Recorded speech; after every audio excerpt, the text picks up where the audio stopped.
Tá, então como é que esse potencial de ação ele vai chegar até, né, ao processo, né, de contração, né? Ou seja, como é que eu tenho o acoplamento entre o mecanismo de excitação e o mecanismo de contração? Então nós vimos aqui, né, a etapa 1 é o potencial de ação que vai se propagar pelo, né, o axônio do motoneurônio. Então tudo começa lá no motoneurônio, né, que está na medula ou no tronco cerebral. Então, o potencial de ação vem, ativa canais de cálcio, o cálcio entra, ativa aqui as vesículas sinápticas, aí libera a acetilcolina.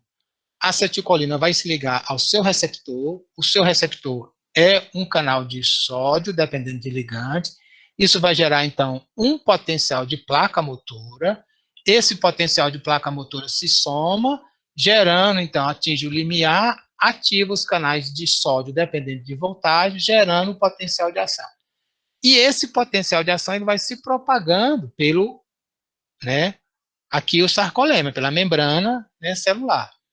E o que ocorre? Esse potencial de ação ele vai se propagar e ele vai se propagar aqui pela membrana, aqui no túbulo T.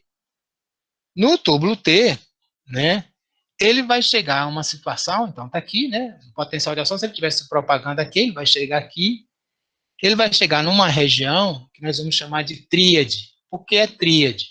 Porque, na verdade, eu tenho aqui o túbulo T, então isso aqui é o meio extracelular e aqui é o intracelular, né? Então aqui é o túbulo T, certo? E eu tenho, né, lateralmente ao túbulo T, né, aqui a membrana do retículo sarcoplasmático, né?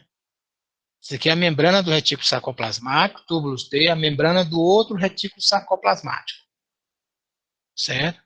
Estaria aqui, certo? O retículo sarcoplasmático está, né, envolvendo, né, o sarcômero.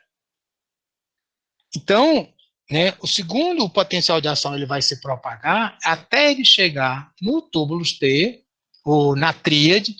Na tríade, eu vou ter um canal, né, desculpa, uma molécula, que é um receptor, que é o DHP. Esse receptor, né, é um receptor bastante interessante, que nós vamos ver aqui. Aqui ele, então aqui eu tenho aqui a tríade, certo?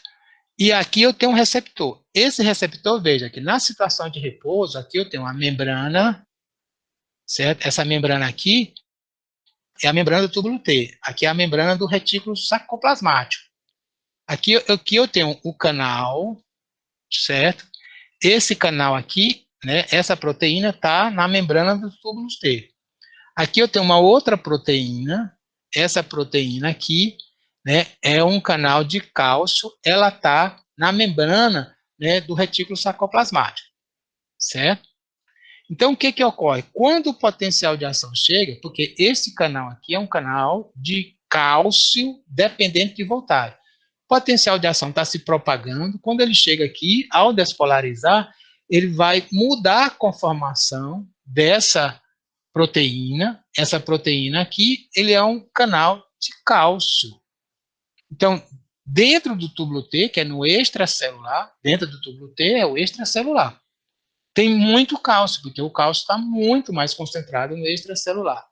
Como ele muda a sua conformação, o cálcio aqui entra, né, para dentro da membrana, né, e ao entrar na membrana, ele vai se ligar a essa outra proteína, promovendo a abertura desse canal de cálcio que está aqui, né, na membrana do retículo sarcoplasmático. E com isso eu tenho a liberação do cálcio, né? Então, tá aqui, ó. Eu tenho o que? O túbulo T, certo?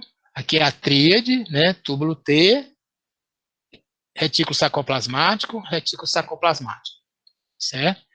Então, o potencial de ação chegou aqui, eu tenho uma mudança na conformação dessa molécula, que é um canal de cálcio dependente de voltagem, certo? Esse cálcio, ao entrar, ele vai se ligar, então, a essas proteínas que estão aqui na membrana do retículo sarcoplasmático, e ao se ligar a essas proteínas do retículo sarcoplasmático, eles mudam a sua conformação, e aí o cálcio, né, vai sair de dentro do retículo sarcoplasmático e vem para dentro do citoplasma da célula. E aí, dentro do citoplasma da célula, lembrando que aqui o retículo sarcoplasmático, ele tem, né, ele está englobando, né, o sarcômero. Esse cálcio agora, liberado, ele vai se ligar, né, às proteínas, né, contráteis, né, as proteínas de lisante. Ok? Então está aqui. O potencial de ação, o potencial de placa foi gerado, o potencial de ação então se propagou aqui pela membrana, né? Chegou aqui, ativou canais de cálcio, que ativou o canal de cálcio que está aqui na vesícula, ou no retículo sarcoplasmático.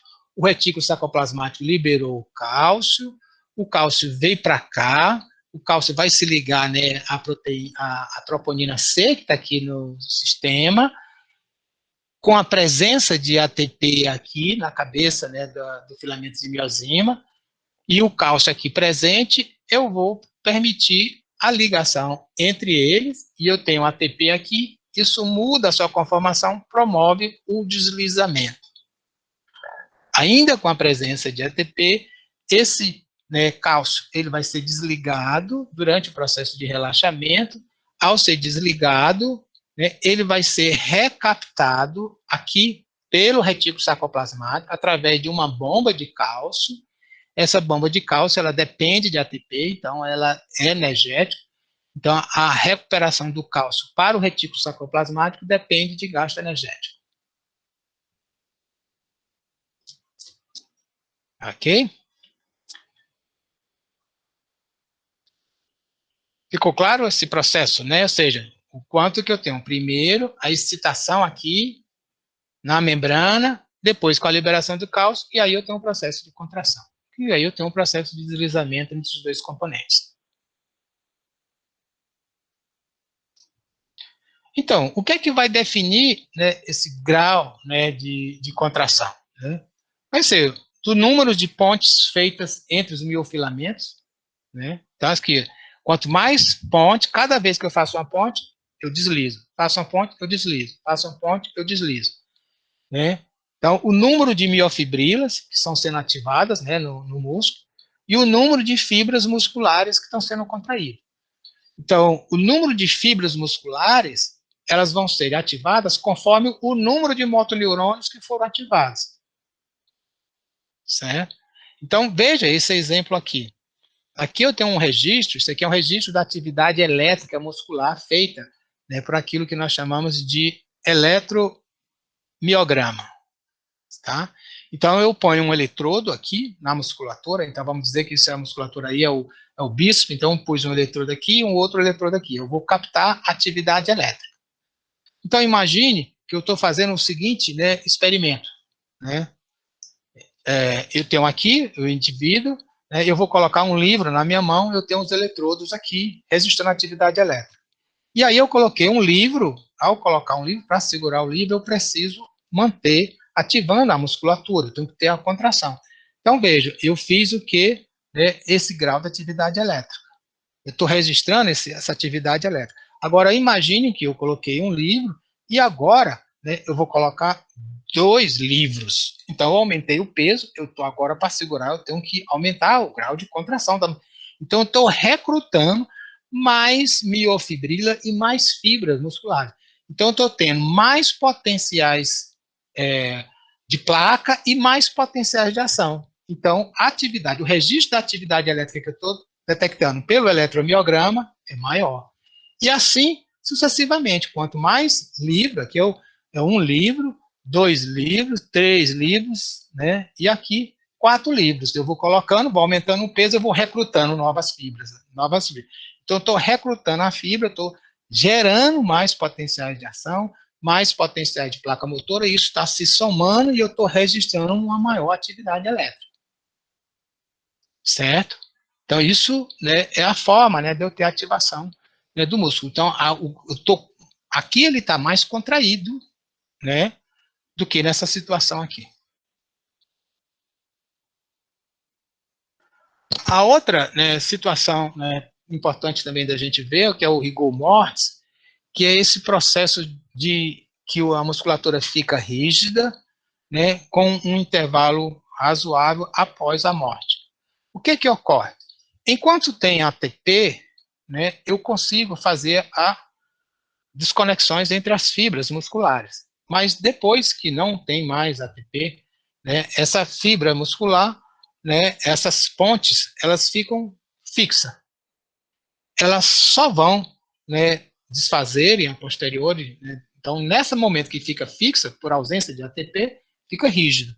Depois você tem a degeneração da estrutura proteica, aí então você tem a quebra, né, e o processo tem, né, da degeneração, né, o tecido, né, morre mesmo propriamente dito e se quebra as proteínas, então fica tudo frouxo. Uma questão importante, né, que nós vimos o seguinte, olha, eu consigo fazer a contração de uma fibra muscular, né, então ele contrai e relaxa. Então, algumas fibras, elas têm uma propriedade interessante, que é essa propriedade de fazer o fenômeno que chamamos de tetania, né, ou seja, de contração mantida constante. Então, veja essa condição aqui, eu tenho aqui é força e aqui é o tempo. Então, eu dei um estímulo aqui, aqui eu estou registrando, não é a atividade elétrica, é a força, tá? Então, o músculo se contrai, então aumentou a força, relaxou, dei um outro estímulo, se contrai e relaxou, certo? Nesse outro aqui, olha, eu dei um estímulo, contraiu, começou a relaxar, dei outro estímulo, aí com a mesma intensidade, então ele aumentou, né, a amplitude, deu mais força, estava relaxando, deu outro estímulo, aumentou mais ainda, certo? Então, isso aqui eu dei uma frequência de estímulo de 5 Hz, ou seja, 5 estímulos a cada segundo, aqui 10 Hz, 10 estímulos por segundo, aqui eu vou dar 20 Hz, 10 estímulos por segundo, olha, o primeiro estímulo contraiu, nem começou a relaxar, o outro subiu, ó, aí ficou lá em cima. Contrai, começa a relaxar e contrai. E aqui, olha, eu tenho um fenômeno que a gente chama de tétano. Numa frequência de 40, olha, né, contraiu, ó, ficou mantido. Então, nem todos os músculos podem ficar contraído constantemente, mas alguns músculos, sim. Né? Então, os músculos que têm fibras que são mais resistentes à fadiga, eles podem, né, se contrair.